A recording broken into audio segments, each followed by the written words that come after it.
بسم اللہ الرحمن الرحیم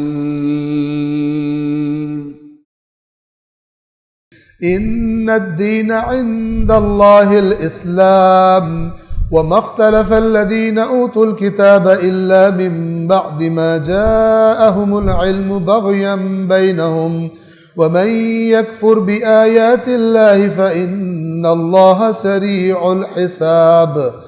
ان الدین عند اللہ الاسلام، یقیناً اللہ کے نزدیک دین اسلام ہے، اسلام ہے، یعنی اسلام کے علاوہ کوئی دین قبول نہیں کیا جائے گا۔ اب آپ توجہ فرمائیں، ایک ہے اسلام یعنی شریعت اسلام، ٹھیک ہے، اور ایک ہے اسلام کا لغوی معنی، ڈکشنری میننگ۔ وہ کیا ہے؟ جھک جانا، اپنے آپ کو تسلیم کر دیں، یا بعض وقت کہتے ہیں اپنے آپ کو سلامتی میں داخل کر لیں۔ جو خدا کو جھکتا ہے وہ خدا کی پناہ میں آ گیا، وہ سلامتی میں ہے۔ جو خدا کو جھکتا نہیں ہے وہ کہاں سلامتی میں ہے؟ کیونکہ مومن، امن دینے والا تو اللہ ہے، عذاب سے وہی بچے گا جو خدا کے آگے جھک گیا۔ سب آپس میں ریلیٹڈ ہے۔ اسلام کا معنی آپ امن میں، سلامتی میں داخل ہو جانا کریں، وہ بھی داخل کون ہوتا ہے؟ جو اللہ کو جھک گیا۔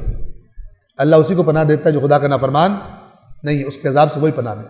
اور یہ اسلام کا کیا ہے کہ سر جھکا دینا، من اسلم وجہہ، جس نے اپنے چہرے کو جھکا دیا، یہ اسلام ہے۔ ایک اس کا لغوی میننگ ہے، ڈکشنری میننگ، اور ایک اس کا اصطلاحی شریعت اسلام کے معنی میں۔ جو بھی آپ یہاں پر لیں، دونوں صورتوں میں یہ ٹھیک ہے۔ اگر آپ کہیں کہ اللہ کے نزدیک دین یہ ہے کہ جھک جاؤ، جھک جاؤ، تو یہ تو سارے دین اسلام ہے۔ توجہ فرما رہے ہیں کہ اللہ کہتا ہے کہ ابراہیم کی ملت بھی کیا تھی؟ وہ یہی تھی کہ جو تم سے کہا جا رہا ہے مسلمانوں، یہ ملت ابیکم ابراہیم، یہ تمہارے باپ ابراہیم کا آئین ہے، یہ اسلام جس کا اب تمہیں دعوت دی جا رہی ہے۔ یا جیسے اللہ نے فرمایا کہ اے نبیوں پاکیزہ چیزوں میں سے کھاؤ، اللہ تمہارے اعمال کو دیکھ رہے، ان ہذہ امتکم امۃ واحدہ، اور یقیناً یہ تمہاری جو امت ہے اے نبیوں، یہ امت واحدہ ہے۔ اسلام تو قرآن تو کہہ رہے سارے نبیوں کی امت ایک امت ہے، ہم اپنے نبی کی امت میں بھی 500 کٹ پیس بنا کے پھر رہے ہیں، اس کو کاٹ کے اور آپس میں لڑتے پھر رہے ہیں۔ اللہ تو کیا کہہ رہا ہے؟ ان ہذہ امتکم امۃ واحدہ وانا ربکم فاعبدون، اور میں تمہارا رب ہوں، پس میری عبادت کرو۔ پھر اللہ فرماتا ہے فتقطعوا امرهم بینہم زبرا کل حزب بما لدیہم فرحون، انہوں نے جو ان کو امر دیا گیا تھا اس کو تقطعوا، کاٹ کے ٹکڑے ٹکڑے کر دیا، اور اب کل حزب، ہر جماعت، ہر فرقہ، ہر پارٹی، بما لدیہم، جو اس کے پاس ہے، فرحون، اس پہ خوشیاں منا رہے، سارے خوش ہیں۔ کسی کو امت بننے کا شوق نہیں ہے، فرقے بننے کا شوق سب کو ہے، اور دوسرے فرقوں کو جہنم میں پہنچانے کا شوق سب کو ہے۔ اپنے رسول کی طرح لوگوں کی نجات کا شوق ان کو نہیں ہے، جہنم کے ٹکٹ دینے کا شوق ہے۔ صلوات پڑھیں محمد و آل محمد پر۔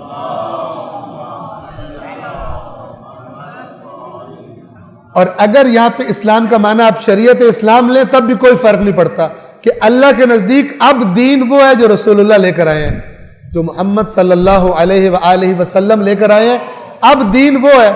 کوئی کہے میں تو اپنے حضرت موسیٰ بھی تو اللہ کے نبی تھے، کیا فرق پڑتا ہے، میں ان کو کر لوں؟ نہیں، اسلام کیا ہے ہی سر جھکانا، تو اب اس کے آگے سر جھکاؤ، اب اس آئین کو تسلیم کرو۔ دونوں میں سے جو بھی معنی کریں، چاہے آپ لغوی معنی کریں، چاہے آپ اصطلاحی معنی کریں، اسلام کو شریعت اسلام کا، بات میں کوئی فرق، نتیجے میں کوئی فرق نہیں پڑتا۔ ان الدین عند اللہ الاسلام، اللہ کے نزدیک دین صرف اسلام ہے۔ وَمَا اخْتَلَفَ الَّذِينَ أُوتُوا الْكِتَابَ إِلَّا مِن بَعْدِ مَا جَاءَهُمُ الْعِلْمُ بَغْيًا بَيْنَهُمْ، یہ بغیاً کا لفظ پکال ہے۔ بغی کیا ہے؟ یہ وہ چیز ہے، اس پہ غور کریں یہ ہوتی کیا ہے، میرے اندر کہاں کہاں پہ اس کے جراثیم ہیں۔ یہ بغیاً جو ہے، یہ کتاب خدا کے آنے کے بعد بھی، واضح علم آنے کے بعد بھی، یہ بغیاً کے جراثیم جہاں پائے جاتے ہیں، یہ سب کچھ پیچھے ہو جاتا ہے، اور یہ اختلاف اور لڑائیوں کا سبب یہ بغیاً بن جاتا ہے۔ اور جنہیں کتاب دی گئی ہے انہوں نے علم آ جانے کے بعد بھی آپس میں اختلاف، آپس کی زیادتی کی وجہ سے، زیادتی کیا ہوتی ہے؟ ایک دوسرے پر تجاوز کرنا، وہی کسی چیز کی خواہش میں حد سے گزر جانا۔ آپس کی زیادتی کی وجہ سے اختلاف کیا علم آ جانے کے بعد، اس کا مطلب یہ ہے کہ اللہ کے پاس سے وہ کچھ آ گیا ہے کہ جس میں سے اگر ہم بغین نکال دیں، اپنے اپنے فرقوں کی یا اپنی اپنی چیزوں کی بغین نکال دیں، تو اللہ کی طرف سے وہ چیزیں ہمارے پاس آ گئی ہیں جس پر آج بھی اگر ہم بغین کو مائنس کر دیں تو اکٹھے ہو سکتے ہیں، مل کے زندگی گزار سکتے ہیں، اور اسلام کے جو اہداف تھے ان کے لیے مل کر قدم اٹھا سکتے ہیں۔ اور جب نہیں کریں گے تو ہمارا اپنا ملک کرپشن کا ڈھیر بنا ہوا ہوگا، اور ہم کہہ رہے ہوں گے ہم سے بہتر تو مسلمان ہی کوئی نہیں۔ اپنا معاشرہ ہمارا جھوٹ، کرپشن، فساد، بدکاری سب کچھ عام ہے، اور جس سے پوچھو وہ جنت کا ٹکٹ لے کر جیب میں پھر رہا ہے، کہتا ہے ہمارا فرقہ جنت میں جائے گا، چاہے جو مرضی کر رہے ہیں۔ وَمَن يَكْفُرْ بِآيَاتِ اللَّهِ، اللہ کے بعد، اللہ کے علم آ جانے کے بعد بغین کیا ہے؟ اللہ اس کو کفر کہہ رہا ہے۔